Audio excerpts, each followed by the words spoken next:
त्यांनीच आहे सत्ताधाऱ्यांची देवेंद्र फडणवीस काही आमदारांची षडयंत्र करून इच्छा आहे की या चाललेल्या रॅलीत भाजपाच्या काही लोकांना दगडफेक करायला लावायची किंवा गालबोट लावायला लावायची, पण टप्पर होत नाही.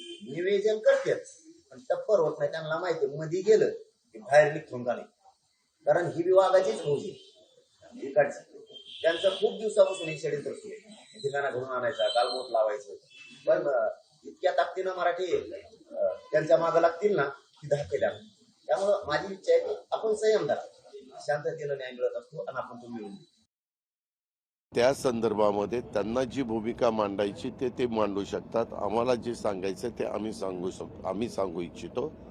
आम्हाला कुणालाही त्याच्यामध्ये नाराज करायचं नाही, दुखवायचं नाही. सगळ्या घटकाला आम्हाला पुढे घेऊन जायचं.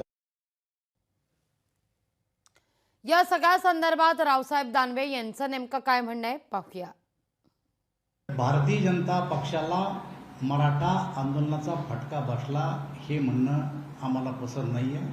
आम्हाला मराठा समाजानेही मतदान केलं, आम्हाला ओबीसीनेही मतदान केलं, आम्हाला एससी नाही मतदान केलं, आम्हाला एसटी नाही मतदान केलं. जातीवर आम्ही मतदान कधीच मागत नाही. ही भारतीय जनता पार्टीची पहिल्यापासूनची भूमिका आहे. एखाद्या पक्षाबद्दल, एखाद्या नेत्याबद्दल सगळेच राजकीय पक्ष वेगवेगळ्या प्रकारचे वक्तव्य करतात.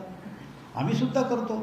यांना मत देऊ नका, त्यांना मत देऊ नका, हा नेता चांगला आहे, तो नेता चांगला नाही.